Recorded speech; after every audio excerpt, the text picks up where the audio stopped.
നമസ്കാരം. പുതിയൊരു വീഡിയോയിലേക്ക് എല്ലാവർക്കും ഒരിക്കൽ കൂടി സ്വാഗതം. വീട്ടിൽ സൂക്ഷിക്കേണ്ട അഷ്ടമംഗല വസ്തുക്കളിൽ ഒന്നാണ് ദേവി മാഹാത്മ്യം. ഈ പുണ്യഗ്രന്ഥം സൂക്ഷിക്കുന്ന വീട്ടിൽ എപ്പോഴും ദേവിയുടെ സാന്നിധ്യം ഉണ്ടാകുന്നതാണ്. മാത്രമല്ല ആ വീടിന് ഒരു രക്ഷയായി എപ്പോഴും ദേവി ഉണ്ടാകുന്നതുമാണ്. മാർക്കണ്ഡേയ പുരാണത്തിൽ ദുർഗ സപ്തശതി എന്ന പേരിലുള്ള 700 ശ്ലോകങ്ങളാണ് മന്ത്രരൂപത്തിൽ ദേവി മാഹാത്മ്യമായത്. 13 അധ്യായങ്ങൾ വരുന്ന ഈ ദിവ്യഗ്രന്ഥം മലയാളത്തിന് സുപരിചിതമാക്കിയത് തുഞ്ചത്താചാര്യനാണ്. നിഷ്ഠയുള്ളവർക്ക് ഒരേ ഇരിപ്പിൽ വായിച്ചു തീർക്കാവുന്നതാണ്.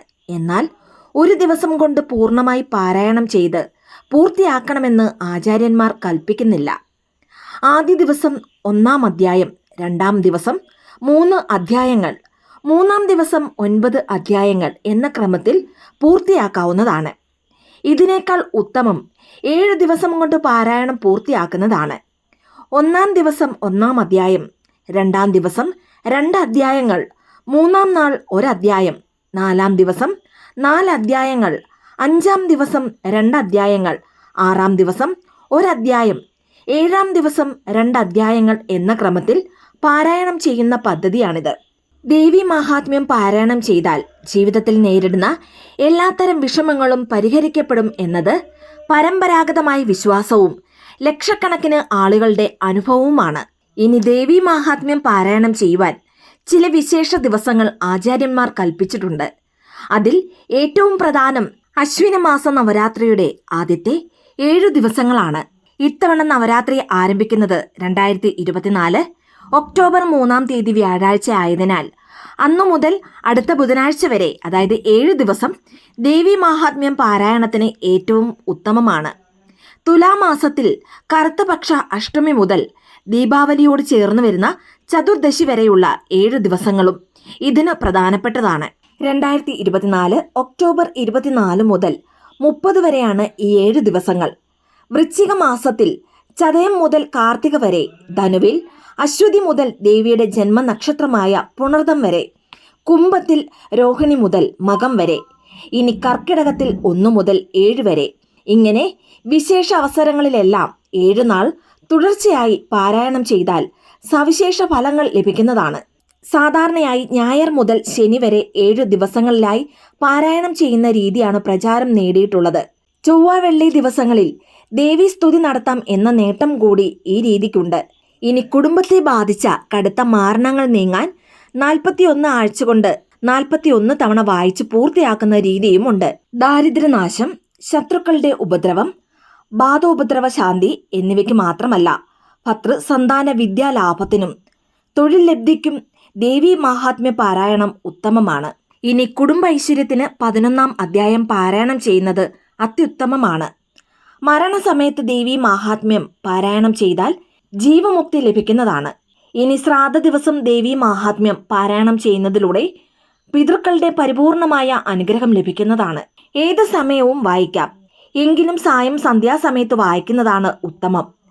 ഇനി തിഥികളിൽ അഷ്ടമി, നവമി, ചതുർദശി, വാവ് എന്നിവയും, നക്ഷത്രങ്ങളിൽ കാർത്തിക, പുണർദം, മകം എന്നിവയും, വാരങ്ങളിൽ ചൊവ്വയും വെള്ളിയും പാരായണത്തിന് ശ്രേഷ്ഠമാണ്. കുളിച്ച് നല്ല വസ്ത്രം ധരിച്ച് ദേവീക്ഷേത്രത്തിലോ അല്ലെങ്കിൽ പൂജാമുറിയിലോ ദേവിയുടെ ചിത്രം അലങ്കരിച്ച് 5 തിരിയിട്ട് നെയ്യൊഴിച്ച് കത്തിച്ച നിലവിളക്കിന് മുൻപിൽ കിഴക്കോട്ടോ വടക്കോട്ടോ ദർശനമായിരുന്ന് പാരായണം ചെയ്താൽ 10 മടങ്ങു ഫലങ്ങൾ ലഭിക്കുന്നതാണ്. പാരായണത്തിന് മുൻപ് ദേവിയുടെ നവാക്ഷരി മന്ത്രം തുടർച്ചയായി ജപിച്ചുകൊണ്ടേയിരിക്കണം. ഇനി നവാക്ഷരി 30 തവണ ജപിച്ചാൽ ഐശ്വര്യസിദ്ധി ഉണ്ടാകുന്നതാണ്. 27 തവണ ജപിച്ചാൽ സർവാർത്ഥ സിദ്ധി ലഭിക്കുന്നതാണ്. ഇനി 54 തവണ ജപിച്ചാൽ കാമ്യകർമ്മ സാഫല്യം ഉണ്ടാകുന്നതാണ്. 108 തവണയാണ് ജപിക്കുന്നതെങ്കിൽ സർവാഭീഷ്ട സിദ്ധിയും വന്നു ചേരുന്നതാണ്. ഉത്തമ കാര്യങ്ങൾക്ക് മോതിരവിരലും തള്ളവിരലും ചേർത്ത് ജപിക്കണം. ഇനി ഉച്ചാടനാദികൾക്ക് ചൂണ്ടുവിരലും തള്ളവിരലും ചേർത്താണ് ജപിക്കേണ്ടത്. നവാക്ഷരി മന്ത്രം ജപിക്കുമ്പോൾ ജപമാല ഉപയോഗിക്കുന്നത് നല്ലതാണ്.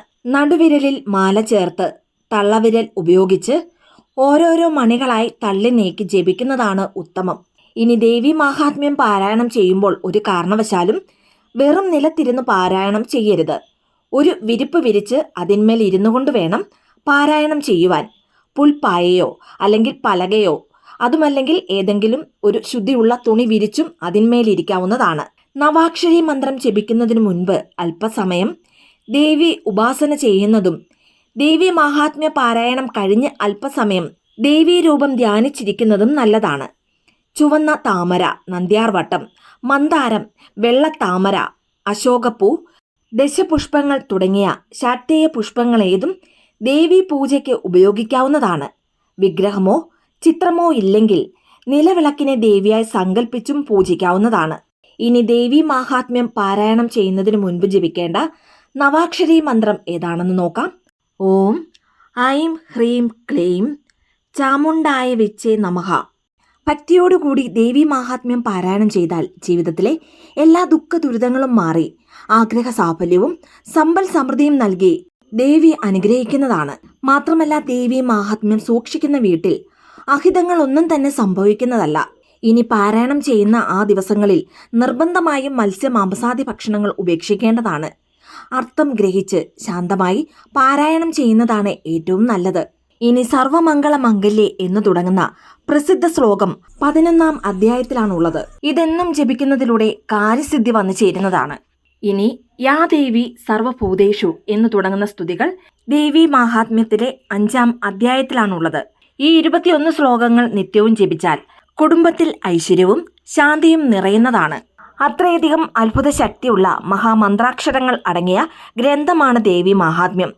എല്ലാ ശത്രുദോഷവും ദൃഷ്ടിദോഷവും നീങ്ങുന്നതിന് സഹായിക്കുന്ന ഈ ഗ്രന്ഥം ഗൃഹത്തിൽ പവിത്രമായ ഒരു സ്ഥാനത്ത് സൂക്ഷിക്കുകയും ചിട്ടകൾ പാലിച്ച് വായിക്കുകയും ചെയ്താൽ ദേവീ പ്രീതിക്ക് മറ്റൊന്നും തന്നെ വേണ്ട. സർവരക്ഷയും ഐശ്വര്യവും സമ്മാനിക്കുന്ന ഇതുപോലൊരു ഗ്രന്ഥം വേറെയില്ല എന്ന് തന്നെ പറയാം. ഇനി ആപതിക്കും കരണീയം എന്ന ചോദ്യത്തിന്റെ ഉത്തരം സ്മരണീയം ചരണയുഗളമമ്പയ എന്നാണല്ലോ. ആപത്ത് നേരിടുമ്പോൾ എന്ത് ചെയ്യണം? പരാശക്തിയുടെ പാദങ്ങളെ സ്മരിക്കണം എന്നർത്ഥം.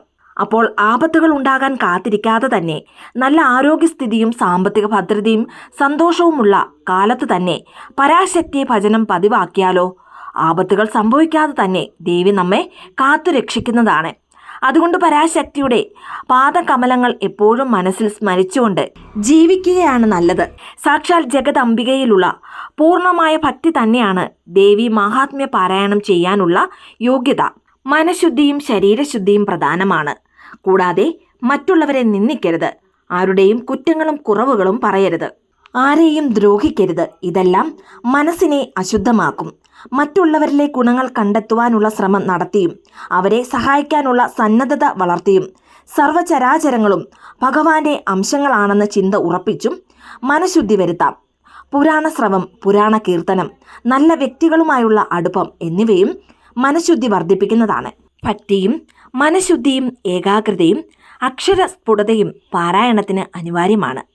വളരെ ഉച്ചത്തിൽ വായിക്കരുത്, തീരെ കുറഞ്ഞ ശബ്ദത്തിലും വായിക്കുവാൻ പാടില്ല. മിതമായ ശബ്ദത്തിലാണ് ദേവി മാഹാത്മ്യം പാരായണം ചെയ്യേണ്ടത്. പാരായണം ചെയ്യുമ്പോൾ കഥാസന്ദർഭം സങ്കല്പിക്കുവാൻ ശ്രമിക്കണം. അർത്ഥം അറിഞ്ഞു വായിച്ചാൽ മാത്രമേ കഥ മനസ്സിൽ കാണുവാൻ നമുക്ക് സാധിക്കുകയുള്ളൂ. ഇത്തവണ നവരാത്രിയിൽ ദേവി മാഹാത്മ്യം ഈ പറഞ്ഞ രീതിയിലൊന്ന് വായിച്ചു നോക്കൂ. അഷ്ടൈശ്വര്യങ്ങളും ലഭിക്കുന്നതാണ്. വീഡിയോ ഇഷ്ടമായി ലൈക്ക് ചെയ്യാനും മറ്റുള്ളവരിലേക്ക് ഈ വീഡിയോ ഷെയർ ചെയ്ത് കൊടുക്കാനും മറക്കരുത്. ഇതുപോലെയുള്ള വീഡിയോസിനായിട്ട് ചാനലൊന്ന് സബ്സ്ക്രൈബ് ചെയ്യുവാനും മറന്നു പോകരുത്. വീണ്ടും നല്ലൊരു വീഡിയോ ആയിട്ട് വരുന്നിടം വരെ നന്ദി, നമസ്കാരം.